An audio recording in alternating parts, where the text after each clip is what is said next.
2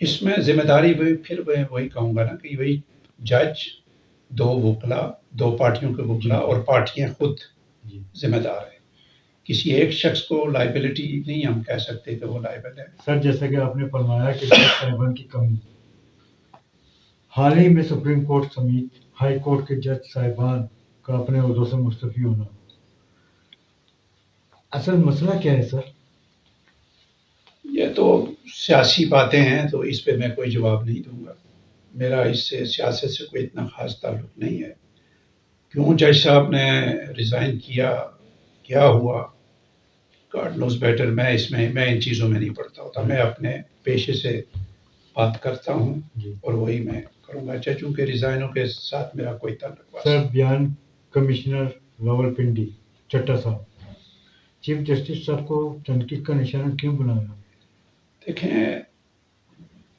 ان کو میں ڈائریکٹلی تو یہ میں نہیں کہہ سکتا کہ چیف جسٹس صاحب، اور خاص کر کے چیف جسٹس آف پاکستان کا کسی الیکشن میں رول ہوتا ہے. جی الیکشن کی ساری ذمہ داری فیئر ہو، صحیح ہو. جی ایک ادارہ بنا ہوا ہے کانسٹیٹیوشنل، جی الیکشن کمیشن آف پاکستان، ان کی ذمہ داری ہوتی ہے. سر اور اگر وہ کہیں پہ کوئی گڑبڑ ہوئی ہے تو اس کی ذمہ داری الیکشن کمیشن کی ہے. اس میں چیف جسٹس آف پاکستان یا کسی جج یا کسی اور شخص کا کوئی رول نہیں ہے. سر آپ کے خیال میں کمشنر راول پنڈی کے الزامات سے پاکستان سمیت پاکستان کے ادارے متاثر ہو سکتے ہیں؟ متاثر ہوئے ہیں. ان کو سوچ سمجھ کے کہنا چاہیے تھا، بیان سوچ سمجھ کے دینا چاہیے تھا. اور اگر انہوں نے ایک بیان دیا تو اس پہ ان کو کھڑا ہونا چاہیے تھا. سر پہلے سوچ کے بیان دینا چاہیے تھا، پھر ان کو اس پہ کھڑا ہونا چاہیے تھا. ایک چٹکی بجا کے وہ آئے اور پھر چٹکی بجا کے چلے گئے. اس طرح ادارے نہیں چلتے. تو سر کیا چیف جسٹس صاحب اس وقت نوٹس نہیں لے سکتے؟ میرے خیال میں ان باتوں میں سپریم کورٹ کے چیف جسٹس کو انوالو نہیں ہونا چاہیے. ان کو نہیں چاہیے کوئی اس بات، چھوٹی چھوٹی باتوں کو وہ سو موٹو ایکشن لینا شروع ہو جائیں. عدالتوں میں آئین پاکستان قانون موجود، جج صاحبان کے پاس قلم کی طاقت. سوال یہ ہے کہ فیصلے کرنے میں پریشان کیوں ہیں آج کل کے جج صاحبان؟ میرے خیال میں پریشانی تو مجھے تو کہیں نظر نہیں آتی. میں تو سول جج سے شروع کرتا ہوں اور سپریم کورٹ تک جاتا ہوں. جی میرے اپنے ذاتی مقدموں میں تو کبھی کسی جج کو پریشان نہیں دیکھا. سر آپ ممتاز قانون ہیں، آپ کے خیال میں civil court, high court, supreme court کے اہم مسائل کیا ہیں؟ مسائل اس میں ایک تو جیسے میں نے پہلے بتایا آپ کو کہ ججوں کی تعداد کم ہے. کچھ دوسرا جو مسئلہ ہوتا ہے وہ کمپیٹنسی آف دی ججز ہوتا ہے.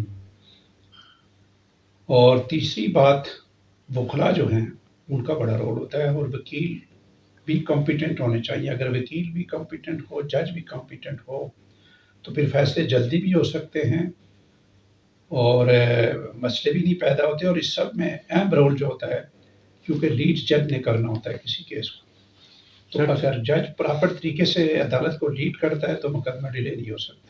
سر چیف جسٹس صاحب کی سربراہی میں 3 رکنی، 5 رکنی، 7 رکنی بینچ تشکیل دیے جاتے ہیں، آگے چل کے یہ ٹوٹ کیوں جاتے ہیں؟ یہ تو چیف صاحب کی اور ججوں کی مرضی ہوتی ہے. وہی بینچ بناتے ہیں، وہی توڑتے ہیں. اس سے وکلا کا کوئی تعلق نہیں ہوتا. سر آج کل دیکھنے میں یہ آیا ہے کہ جج صاحبان اپنی پسند ناپسند کے تحت فیصلے کرتے ہیں. کیا مخالفت چل رہی ہے یا سیاست؟ میں اس پہ کوئی کومنٹس نہیں کروں گا کیونکہ میں تو ایک پروفیشنل وکیل ہوں اور میرے نزدیک تو کوئی ایسی چیز، میرے سامنے کوئی ایسی چیز نہیں آتی.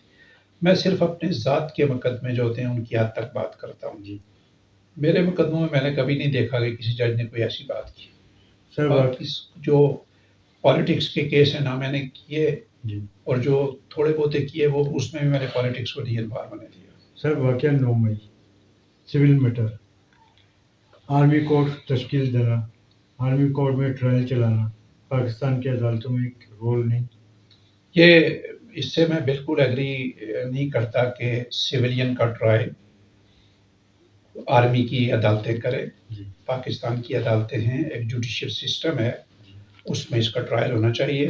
غلط اگر ہے کسی نے کوئی جرم کیا تو اس کو سزا ملنی چاہیے اور پاکستان کی جوڈیشری کے ذریعے اس کو سزا ملنی چاہیے. پیرالل جوڈیشل سسٹم نہیں آ سکتا.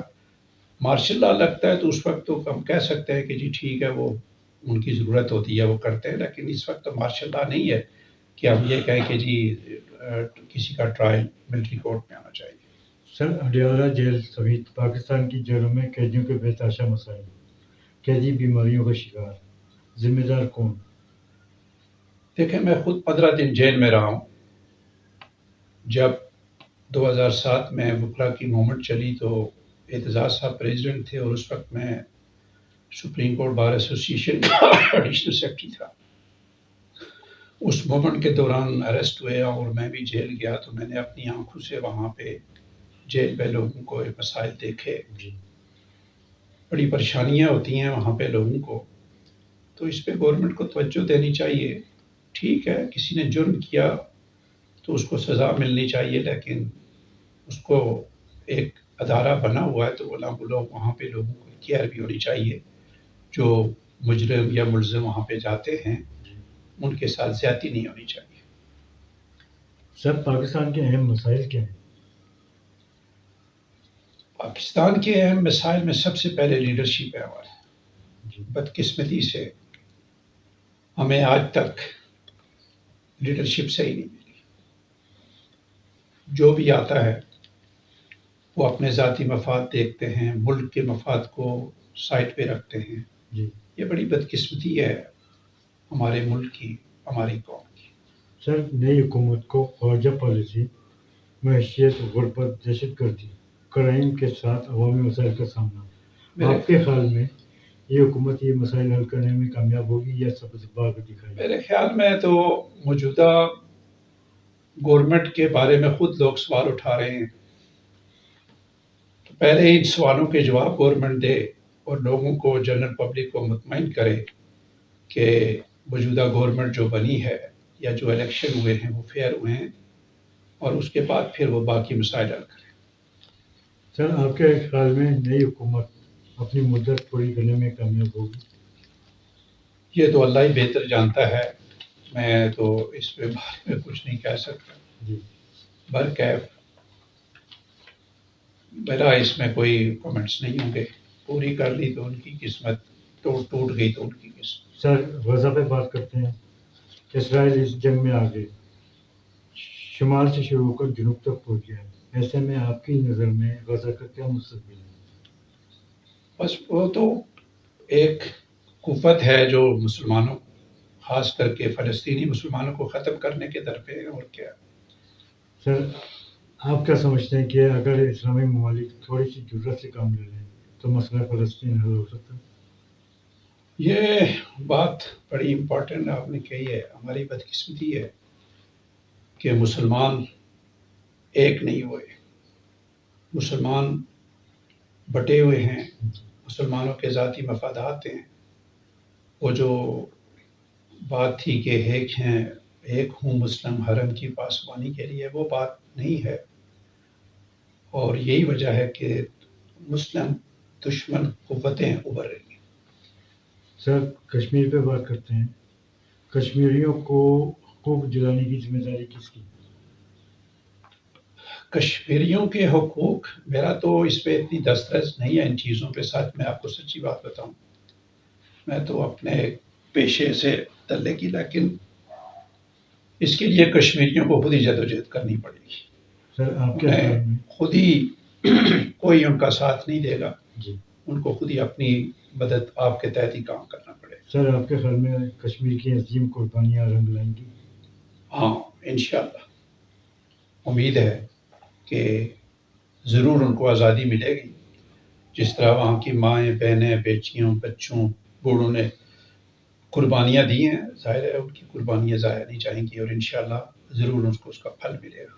سر کشمیر کے 76 برس یوم تاسیس جاری، کشمیریوں کو خراج تحسین پیش کرنے کے لیے آپ کا پیغام؟